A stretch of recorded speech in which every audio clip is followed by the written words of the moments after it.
Well, We've got a chair back here. We're good. okay, yeah. Take it easy.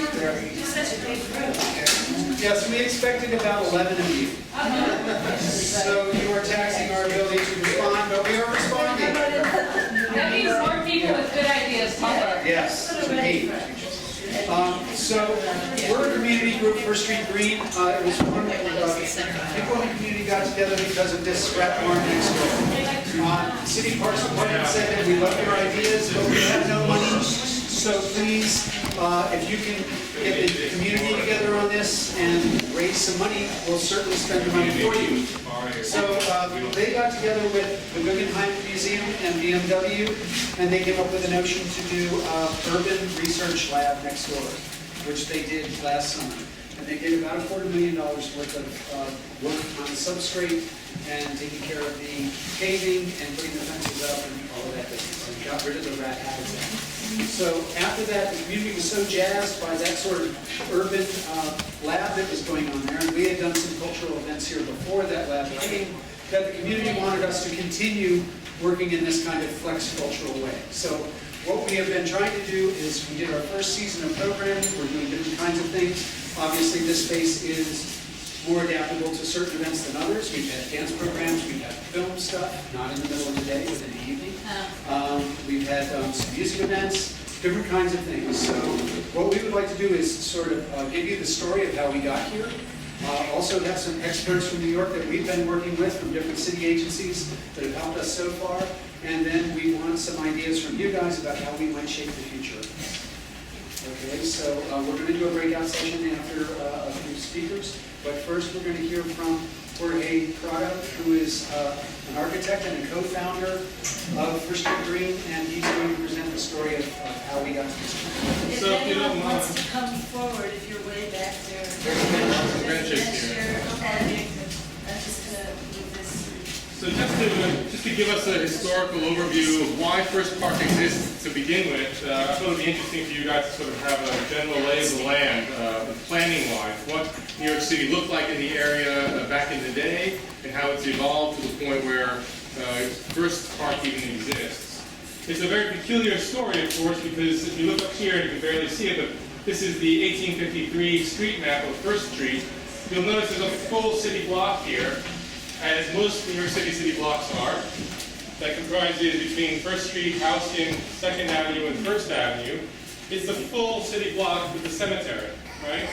What we are talking about today, First Park, resides somewhere in here in the center of this. So the question is, how do we get from this to First Park? Well, what happened ultimately was, this is a further evolution. This map is now 1880. You'll notice that the cemetery is now gone. There are lots of residential buildings lining both Houston Street side and First Street side. And where we've drawn in that dashed line, that's essentially where that part of the block was chopped away when the expansion of Houston happened, when they installed the IND rail lines underground. So the orange subway station lines run right underneath Houston Street today. So this is before subway, and then after the subway was installed, that was what's left. This is modern First Park. So what you're actually looking at when you're standing on Houston Street are the old rear yards of the houses on First Street. Right? So all of the part that you see in green there, which is First Park, this is actually backyard territory. All of this is backyards for the buildings that used to exist along this edge here.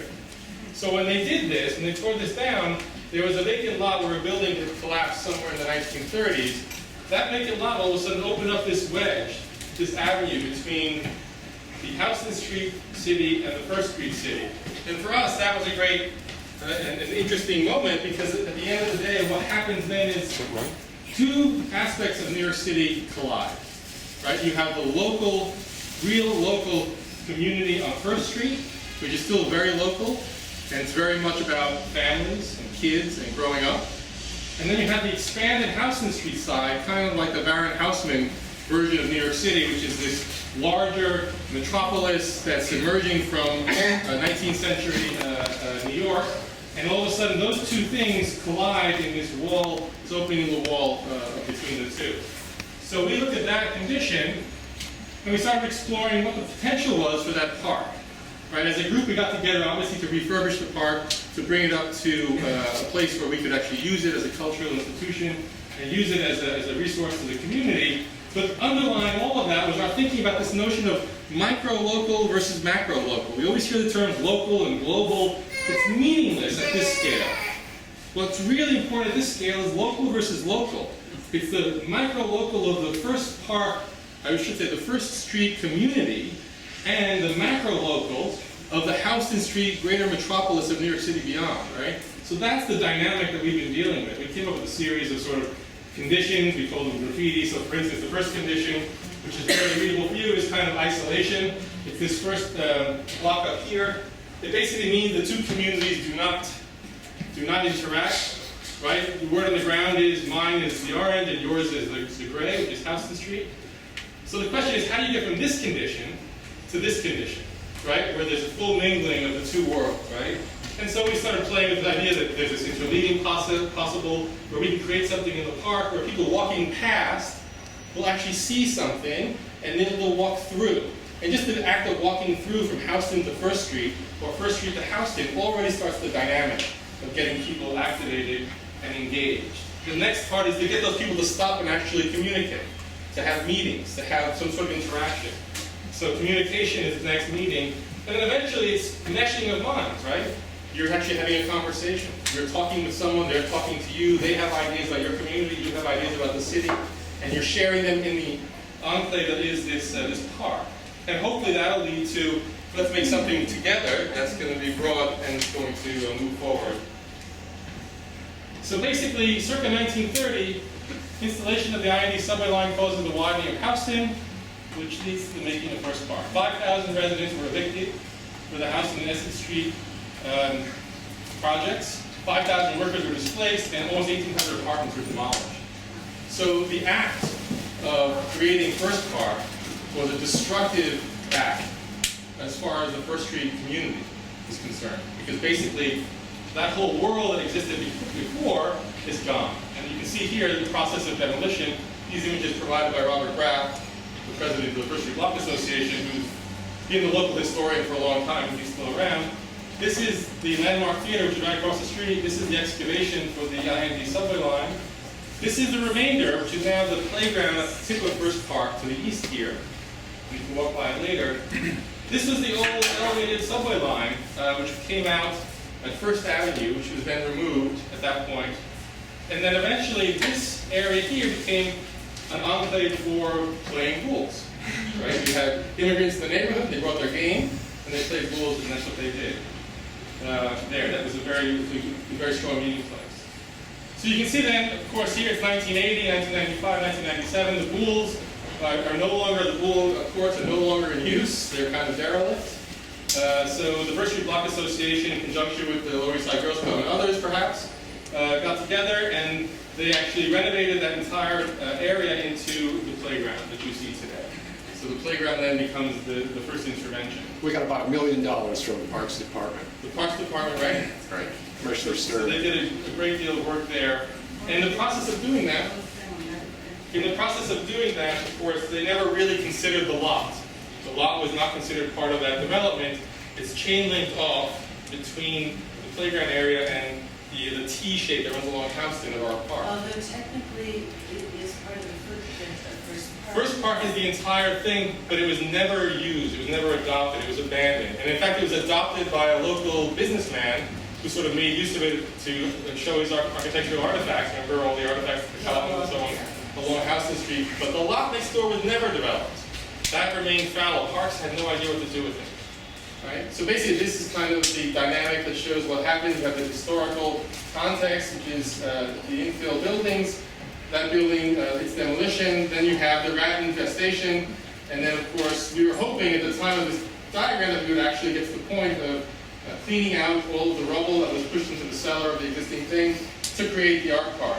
Now, what happened to get from this stage to this stage was we attracted the attention of the BMW Guggenheim Lab, and they came in with their deep pockets and really helped us rip out all of the old rubbish and put in a good slab, a clean plaza. And then the question becomes, what's its future?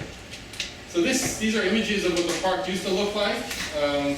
Now, John and Ann and a number of other people in the room live in this building that we're in right now. And this building had been essentially the target for a lot of city agencies for the fines levied because of the condition of this lot. So this building was the mailing address for all the hate mail that the city of New York generated, right? For having rat-infested lots. And so they've been fighting the thing for a decade or longer, right? At the end of the day, these are more photographs of it. We all finally got together in 2008, and they were just saying, we want to do a culture park here. So we all got together and said, let's just do it. And we decided to do it, so we started lobbying Parks Department. We started working with parks on ideas. We started getting some funding from some small grant organizations. This is kind of the timeline that kind of describes some of that. The First Street Block Association was on the ground, obviously, long before or throughout the process. First Street Green is founded in 2008. A number of supporters, the Citizens Committee for New York, Partnership for Parks is an early supporter. Penn State was an early supporter. So university had an important role to play, partly because of John and Ann's good efforts with Penn State to get them involved, and they were very excited about lending us interns and giving us grant monies. Through all that interaction with Parks Department, right, we were able to engage the Guggenheim in a conversation, which then brought the lab here. And the lab essentially completed phase one of our greater scheme for the park. Can you describe what that is? What's the lab? The urban lab, the BMW Guggenheim lab is an urban lab idea, which means that what they wanted to do is, in many different cities around the world, they wanted to set up these temporary facilities and engage local artists and planners and commercial people and just communities into a conversation about conditions on the ground and what might be done to improve those conditions. So they were looking for a place in New York City to start off this process. They went to Parks Department and they said, we're looking for a piece of parks land where we can do this. And Parks Department said, we've got a community group working on a lot and we think you'd be a great fit. And they brought us together, so we were able to negotiate with them early on what would be left behind after they moved on.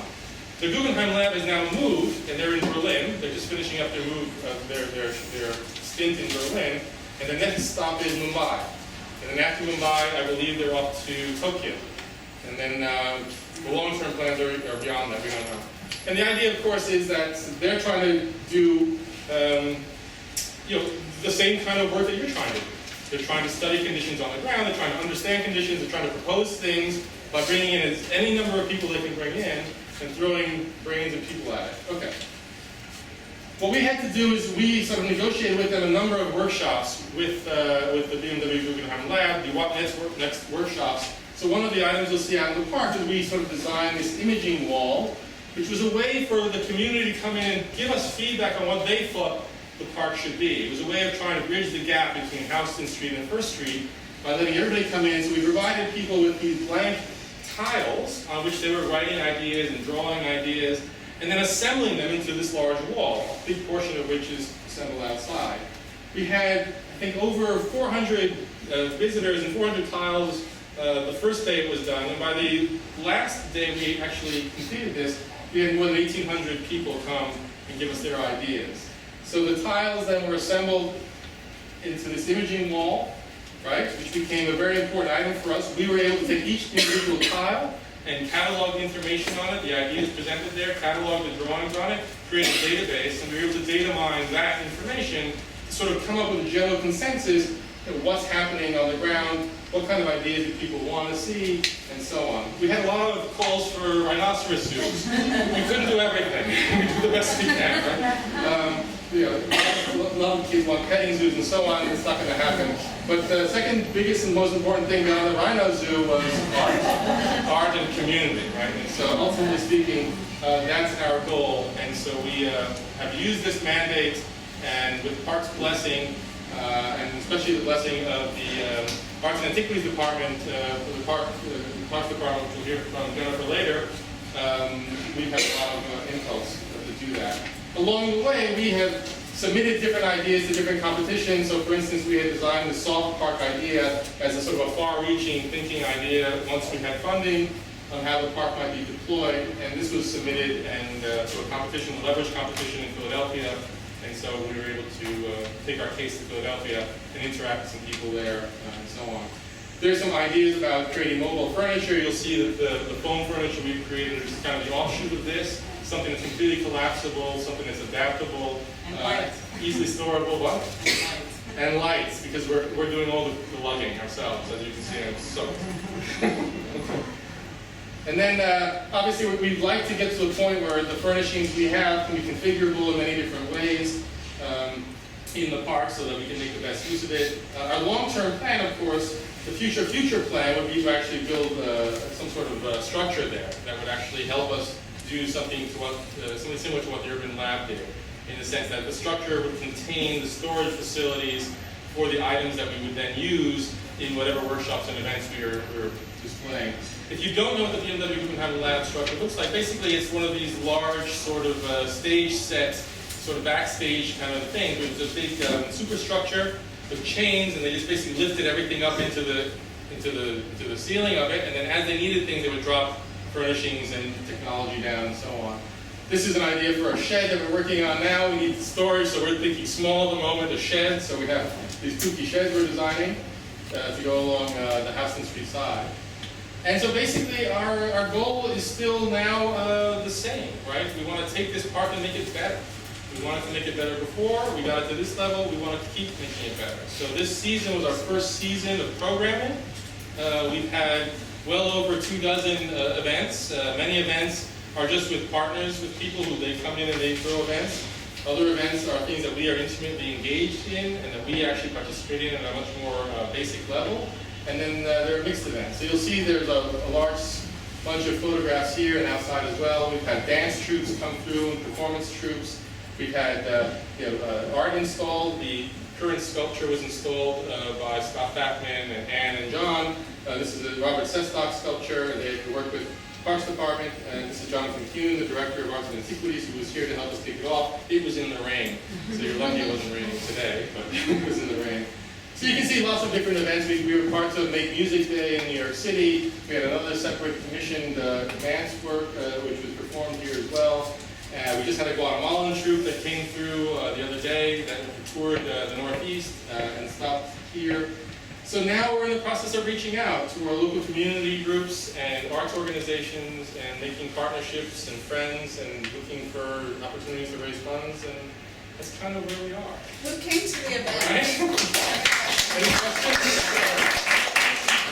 Who came to the events? Did the First Street? It's a real mixed bag. It depends on the type of event. For instance, when we had the James Rojas urban planning event, where James shows up with this bag of goodies, these found objects, and he puts out a map of New York City, and he's asked you to sort of design a city. Lots of kids come because they love the colorful stuff and whatever. We had James Day, which was a day by a local group basically trying to raise funds for a sick child on the block. Lots of his friends came and so on. And then we have things like the Urban Esquisse, which was a video installation done by an architect curator of a series of urban films. That's more the design community came. We had a chair charrette with Letitia's group, Design NYC, or Design YC, in the space where we designed an urban chair for New York City, for instance. We had a lot of design students and design professionals from different groups and different walks of life. So it really depends on the event and who comes. The dance troupes and the performances, they attract more of the performance community in the area. And we always have people dropping by because it's an open facility. It's a public park. I'm interested in the governance, did you talk about we, or who's part of the media? So we is basically... Is it a loosely assembled group or a non-profit? Currently, it's loosely assembled to the degree that we haven't gotten for our not-for-profit incorporation yet. We're in the process of getting the not-for-profit incorporation, and once we have that from New York State, we'll be able to get our 501c3. So right now, it's basically John and Ann and Silva and me and Robert and Scott and Justin and any other groups of people. We have a bunch of volunteers. The core group is the people who are here We're a today. leaderless organization, Right. like Occupy Wall Street. That's right. We're a collective. And most of you live in the area. Well, John and Ann and Justin and Robert, they all live on First Street. And our office since 2003 is one block south on Christie Street. We're architects. Oh, you're a design. We're architects. So you're doing this sort of pro bono? Well, we're doing it as part of, these are friends of ours, part of the group. We founded the group. It's gonna be on We're gonna have time for more questions. Yeah, we'll have more questions later, we should move on. Yeah, we've got to move on, a few speakers have to, Okay. Yeah, we have speakers who need to hit the road, so, Okay. and they've been very good about waiting. But I think Letitia's next, right? Our next speaker is Letitia Wolf, and Letitia is, she's an editor, curator, and also the founder of Future Flair X Potential, and the director of Design NYC. And she's worked with us in the past, and we're grateful that she's here. Please.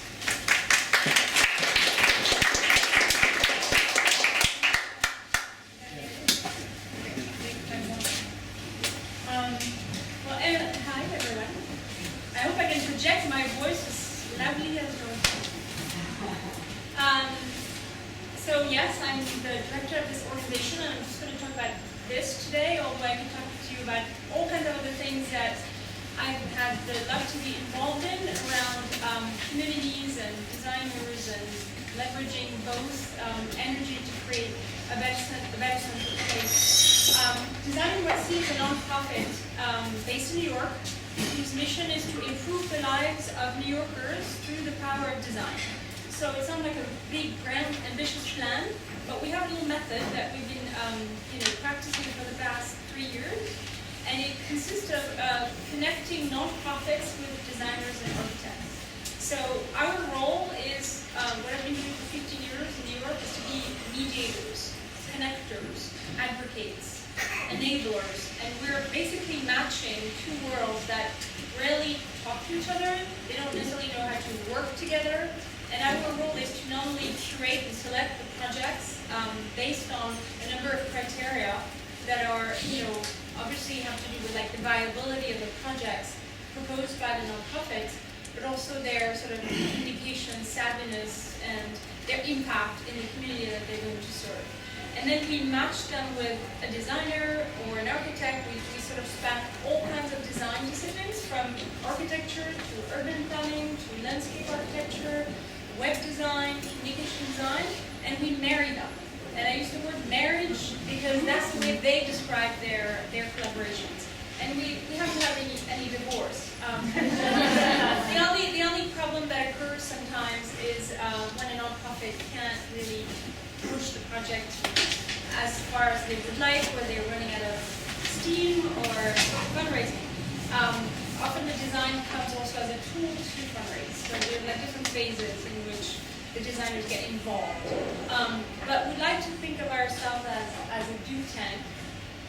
And I didn't make up this expression, I stole it from a British social innovator, and I quite like the idea that we are in the business of action. We're not here to talk about the city, we're really here to make little projects one at a time and try to support them as much as possible. So typically, the sort of collaboration starts in the beginning of the year. We just opened our exhibition last night, and I invite you to all go. And I'm sorry, this is not the presentation I was supposed to show you, but my little key is not working. But I invite you to all see this exhibition that is on 227 West 17th at GD Coutumier, and I can send you the details so you can spread the word. And it's the exhibition that basically celebrates, so this is like what we did at the very end. So I'm talking in terms of seasons and cycles, but we celebrate the work of the collaborations between those two worlds, the nonprofits and the designers.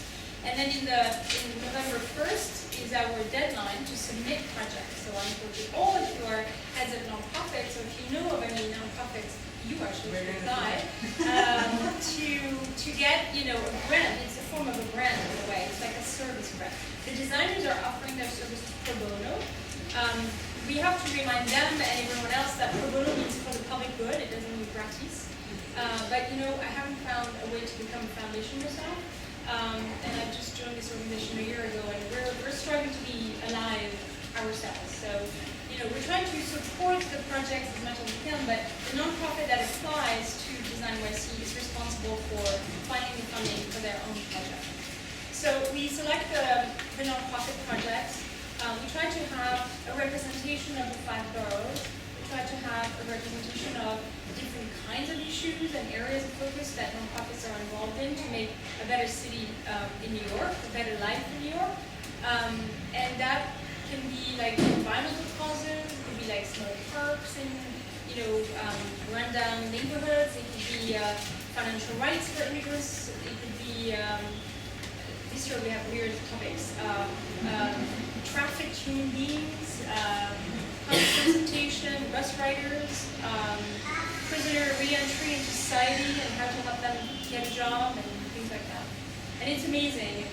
The diversity of topics and the quality of the designers that we pair them is very impressive. So we select them and then we marry them, as I said. And the marriage consists of a sort of huge sort of party that we invite them on, and we sort of introduce them to Design NYC. We provide them with tools of collaboration. There's like a template, contract template. There are some best practices and training workshops, and we're going to launch a couple of training workshops in the coming weeks to encourage people to learn about Design NYC through the experience of others. And then we let them go.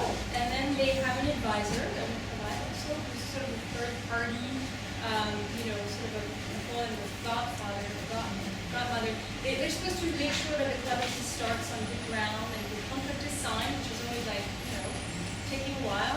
And then to try to be a relay for me and liaison with Design NYC so that I can get the proper assets along the way. And then we impose on the team like sort of, artificial deadlines that are about promotion, because we like to be able to share the stories and to share the advancements of their process, and we're interested in telling the story, not only of the impact at the end, but also of the process. So I had like a couple of public programs throughout the year in May, the design week to tap into that community, which, as you all know, is this balkanized community in New York. So just to get people together is already a challenge. And then this fall is this exhibition and workshop and lectures and every occasion that I have to make the team shine through the media, through stories in the media. And then one of the recent efforts that we've focused on is to try to develop some sort of template of storytelling, which, for foundation and for the benefit of all, including the designers, is to try to demonstrate sort of how do you go from A to point Z and what are the sort of like methodology that we use in terms of engagement with the community, what are the strategies we always try to encourage them to use, community workshops. We had a couple of them like in the summer for instance like a master plan in downtown Brooklyn, another one in Front Rockaway happened last weekend, and we try to encourage people to use that, to make sure that the community is not out of the conversation that the nonprofit is leading on their behalf. I'm sorry I can't show you any projects, but there are plenty of them on our website, so it's designnyc.org. And that's it, I think, yeah. We can all go see the exhibit. I think that'd be the best thing to do, right? So 227? 227 West 17th. It's a showroom. It's called GD, Cucine, and it's you'll see, you can't miss it. It's a mitzvah. What are the hours? 10 to 6. 10 to 6. Monday to Monday to Friday. Monday to Friday, 10 to 6. No, not Saturday. Not Saturday. 227 West 17th. And the website again? DesignNYC.org. But it's still open today. Yeah. 2 to 7. You can go after this. Yeah. So I think that's it. I think only the time is starting. How are you funded? Christian. Yeah. How are you funded? Not very sustainably. Yeah, I should have started with this. The organization actually started out of the crisis with a bunch of designers that were just saying, like, what can we do? What can we do to find jobs for our designers that are not very busy these days?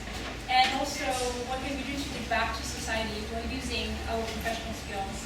So it came out of not a business plan, but a design mind, very generous. Fortunately, they got a grant from the Bloomberg Philanthropies that has allowed them to. Not the mayor. Not the mayor. I wish. Being European, I don't understand why this thing is not actually in the city, but that's another conversation altogether. But in any case, they that allowed them to hire me. So it's basically, You're the only staffer. yeah, me and myself and 75 volunteers, volunteers that are doing amazing jobs. I'm a volunteer. So that's it. Thank you so much.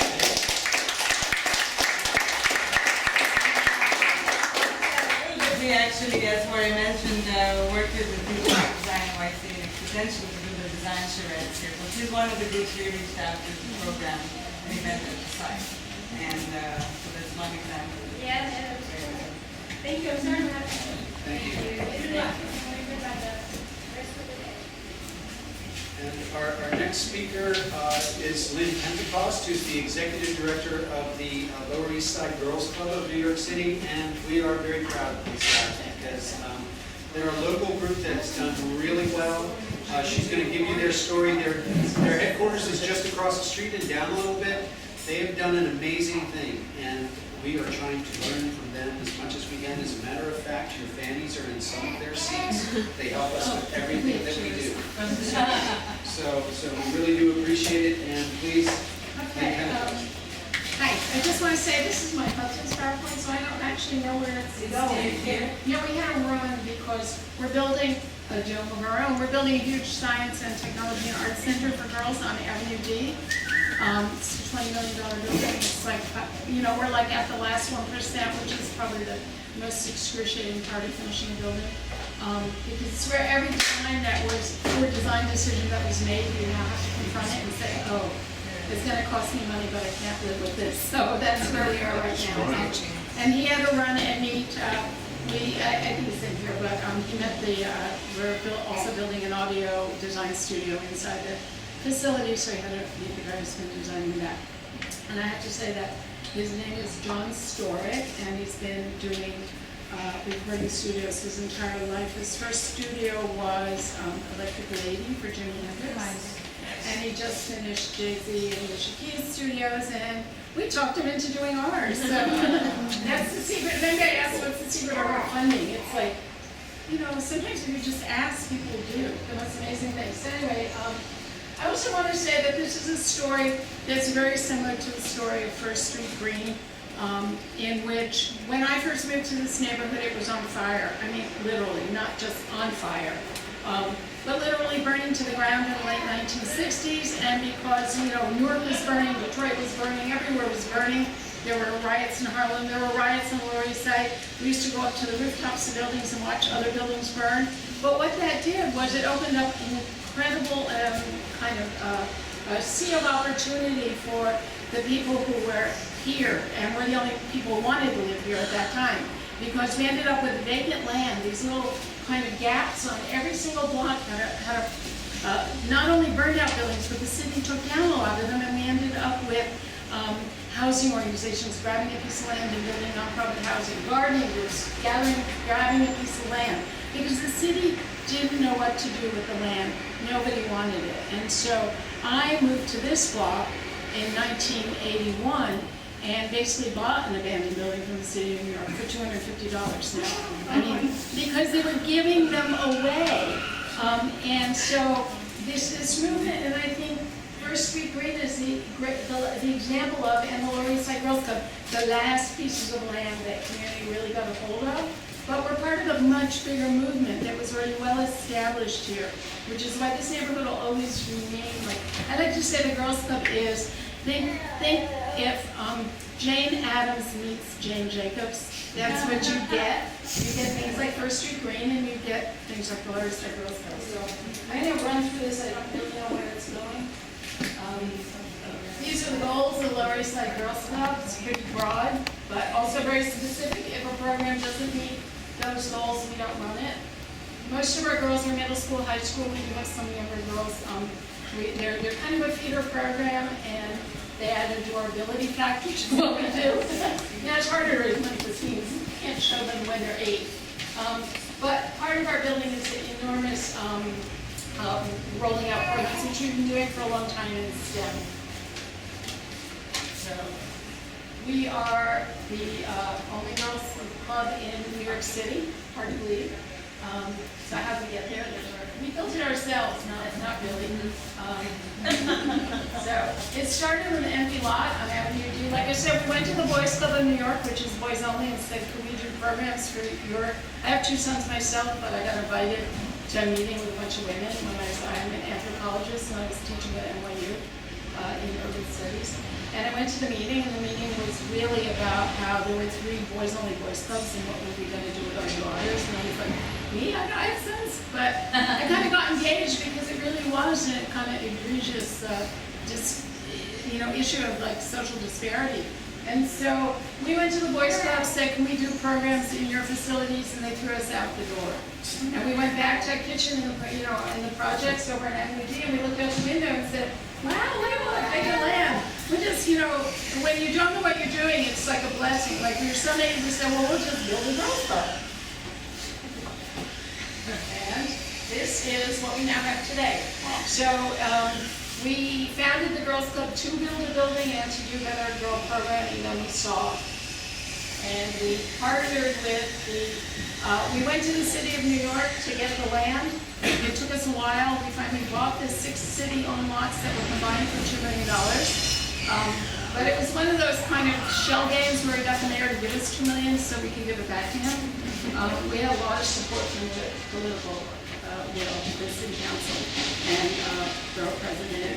We had a lot of women in power and still do. So, our city councilwomen, our borough president, our Congress and senators, we had it kind of locked in. So we got the land. That's right across from the project. This is the outside on the 8th Street. The land runs. It's really 30,000 square feet, our footprint, and then we have mixed income housing that we built above. So this is our main entrance on 8th Street, still under construction. That looks like it looks today. And there's a planetarium up there on that 2nd floor. This is our 7th Street side. We go right through a block. And that is Celebrate Community. We own and operate a bakery. We ran a cafe for a number of years, and it's all being relocated there, which trains and employs neighborhood moms and girls. And that's the front of the building. The first 3 floors are ours. We also have a strategic partnership with Tyra Banks. She's made a huge financial commitment. And so she's basically funding our Girls Leadership Center, which is a center within the center. So there we go, 30,000 square feet. We got a really nice mix of housing. Usually developers only build 80-20, but because we own the land, we could call the shots. And we could have our own RFP. We're building Leeds Gold. We got all our incentives. This is all the things that are happening in there. And footprint of the 3 floors. Is this all on the website? Yes. And it's all there on Avenue D. You can come over and look. When is this going to open? Well, it's going to open this October. Now we're looking at hopefully moving our offices in with a TCO by January and really opening full on to girls in the community in next September. But we have partnered also with Eve Ensler. I have a board member, Rosario Dawson, who's from the neighborhood, who works with Eve, and we're going to have an opening for women in the community. You're all invited. On February 14th, which is Building Women Rising, an international program. So it'll be like a behind the scene. This is just I don't know why Dave put that in. Oh, okay. This is really quick. Okay, this is our recording studio, which we found on the side of the road in the Adirondacks, and we hope that's what it was like. We gutted it up there. We took it to Hudson, New York, and had it reframed, for supports. And then, while they were building the building, we brought it to New York in a flatbed truck because, you've all seen the movie Fitzcarraldo, right? So that's, and that's where the sound time in the recording studio is. It's a full 50 dome. It's the only one. New York Hall of Science was just there this morning. They don't even have a planetarium on Queens. This is a data center, so it's all black box now. The dome's on order. We're calling them Fulmar Lovelace Labs because they're our 2 favorite scientist ladies, technology ladies. For those who don't know, they were very critical in inventing with the computer and some frequency code hopping stuff that's now like the basis for science. What's the connection with Hedy Lamarr? Hedy Lamarr invented the internet. Not Al Gore like you might think. She actually, during the war, invented spectrum hopping for codes against the Nazis so that they could intercept. She was actually a smart lady and an inventor. I don't know what else is here. Oh, we build robots. That was on First Street, which we took to make her fair. We stay kind of around this stuff. Anyway. That's it. Some pictures of what the building is and how it looks today. Okay. Thank you.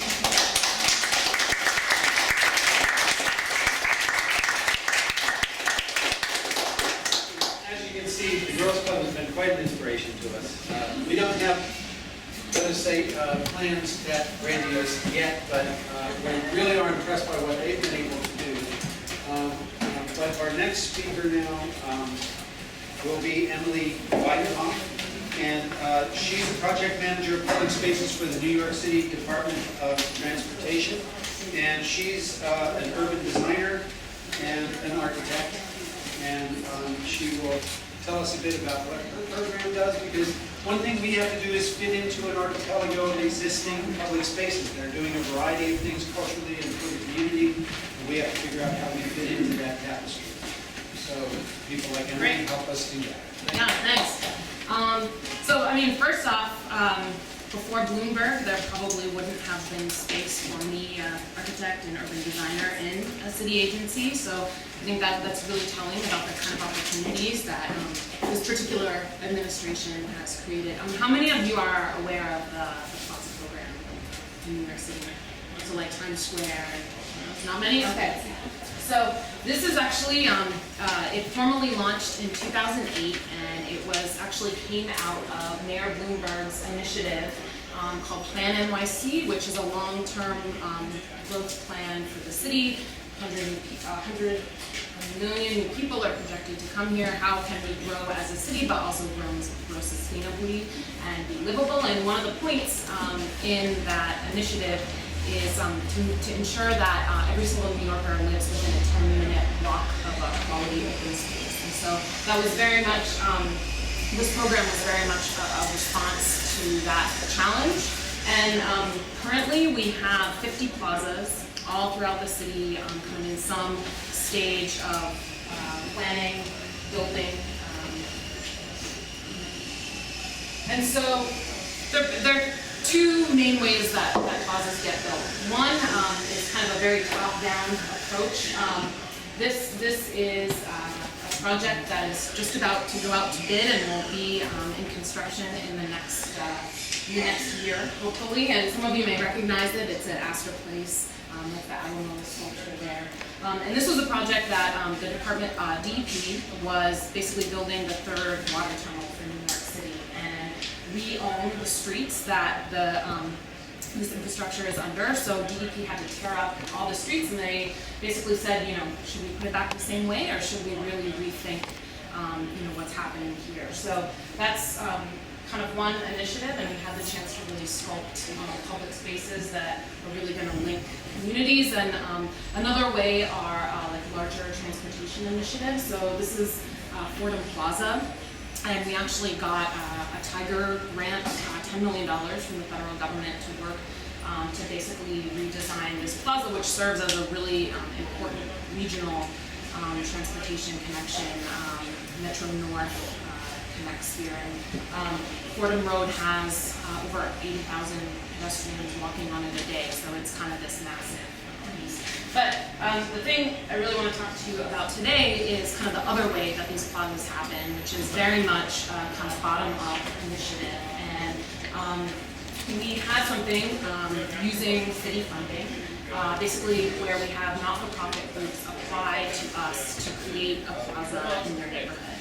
And they're kind of the five main things we look at. One, obviously, and most importantly, is a local partner. So having someone apply, someone who's on the ground who can tell us, what's actually happening and knows where a public space would actually work. We also try to target areas where there's a lot of active commercial retail, a lot of business, and that tends to also lead towards a lot of people on the street. So we're also looking for areas where there are a lot of pedestrians, which is also the third point, which is transit. So how we can use public space to really foster and create better transit nodes, bus, subway. And we're really not about building places so people come to it. We're really about identifying where are there people and where do people really need space and how can we give them more space there. So the other piece of this is excessive roadway. New York City Department of Transportation, as an agency, we own the public right-of-way, and so that's basically the land, building line to building line, so sidewalks and streets. And our commissioner likes to say that she's the largest real estate owner in the city because the public right-of-way actually makes up 25% of all of New York City's land area. So there's actually a lot to work with. And our streets have not really been rethought for a really long time. So we found that there are a tremendous amount of kind of underused space in the roadway.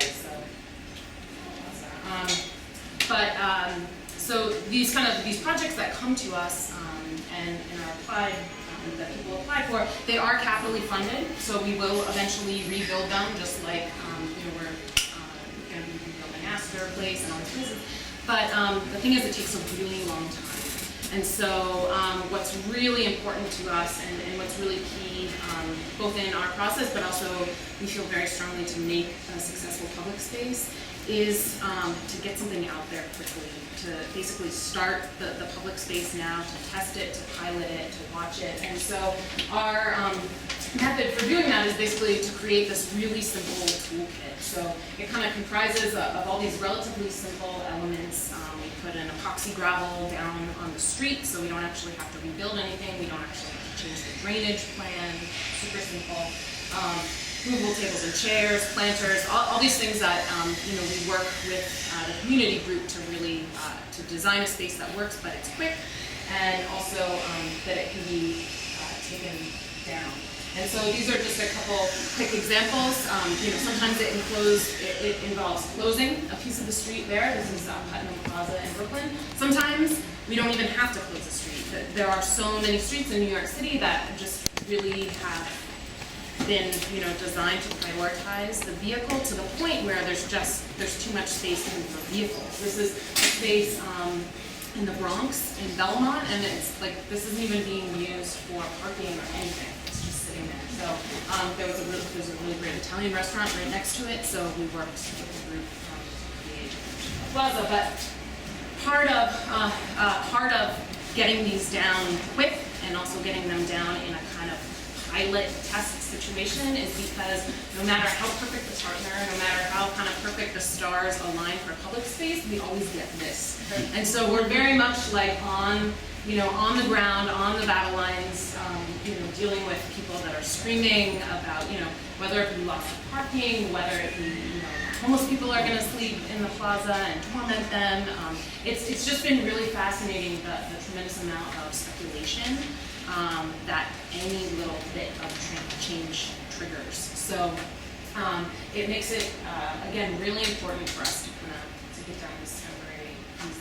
And another kind of big point, and something that is very much our mantra when we're designing these spaces, and not to point out these spaces in particular, but I'm sure you can all picture, from your city or any cities you visited, those places where there is this like structure and it's like designed, and this is just a shot. The very top one is a shot in Upper Manhattan where you have people sitting on either end of the benches in the place where there's like this pavilion, nobody uses. And so we've seen over history a lot of really over-designing of public spaces, and so a huge part again of testing these out is really just to leave them open, to leave them flexible, to see what happens.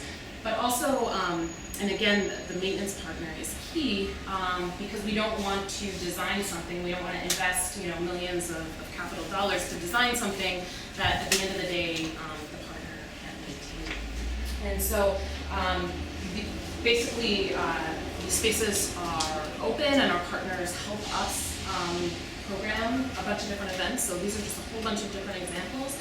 And again, during this pilot and time period, I mean, this is the time when the business owners who said this is going to be bad for my business, we work with the local partner to try to have, get those business owners out on the plaza, restaurants who like taste of events, really engage the local businesses to help them kind of reimagine how they can use this space.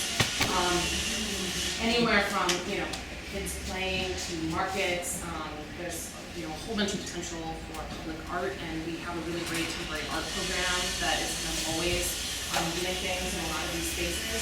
And the kind of top middle one of those guys playing chess, again, it's just like we built this plaza and we weren't quite sure, what would happen, and basically it's like overrun with chess players. So every single day you can go out to this plaza in Brooklyn and see this chess club.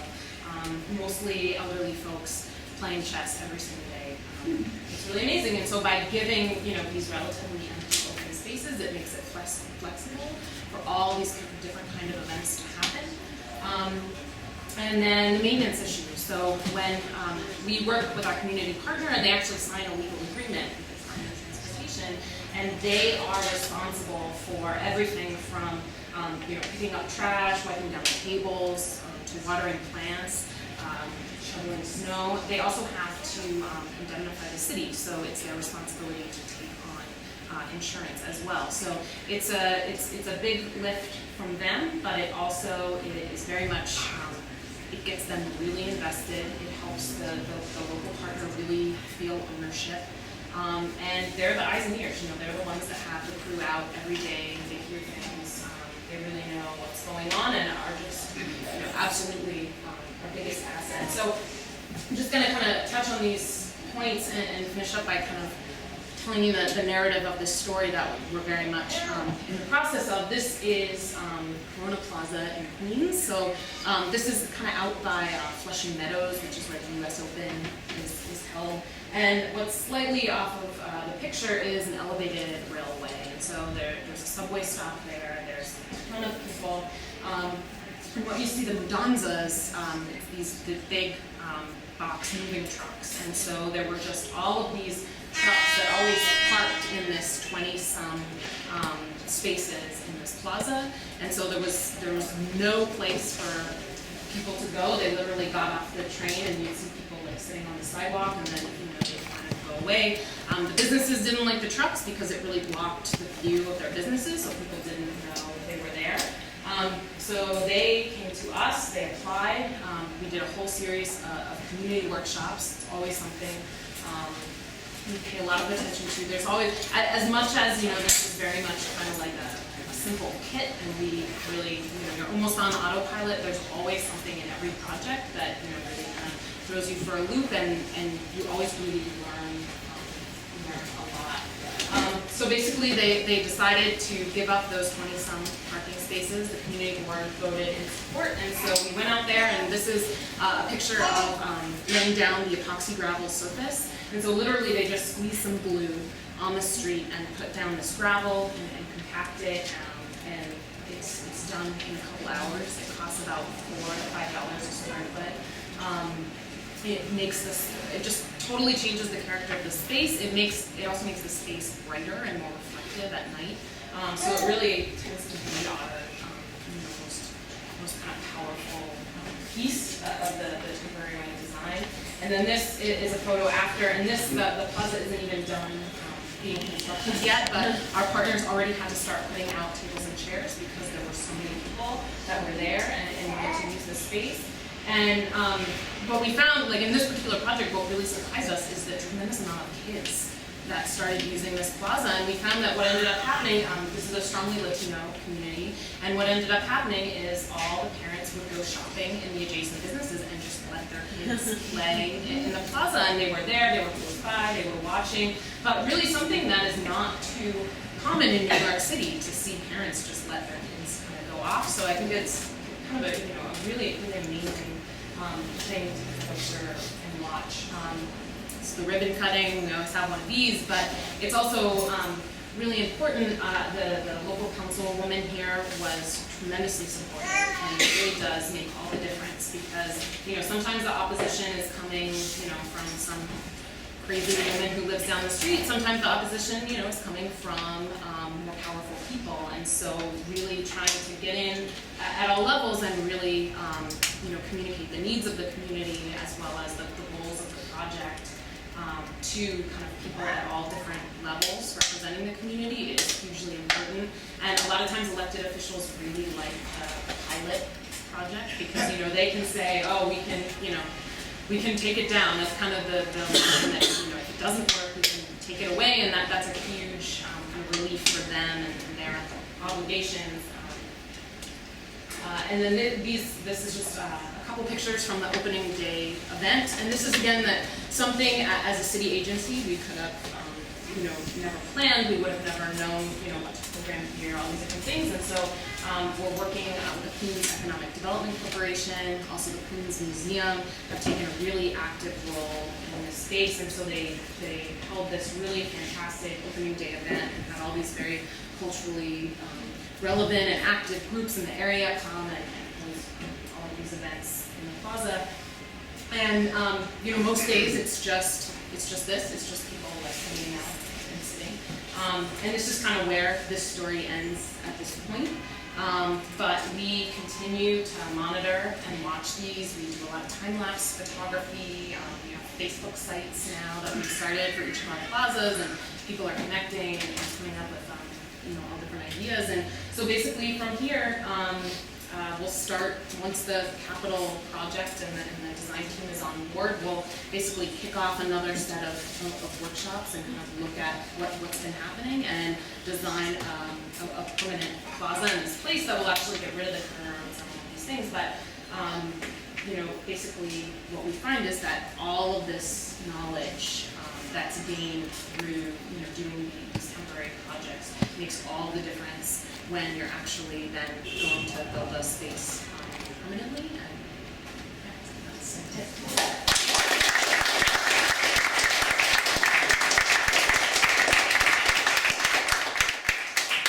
Thank you, Emily, very much. I think right now I see that some people are debating a little bit. I think what we're going to do is stop for just like 15 minutes for some refreshments, and we can look at a little bit more of the visual material. I think we'll leave most of the chairs in here. If you really need a chair, maybe you want to drag one of the lighter ones with you. But then we're going to come back here because we have two more very important speakers, and then we're going to make sure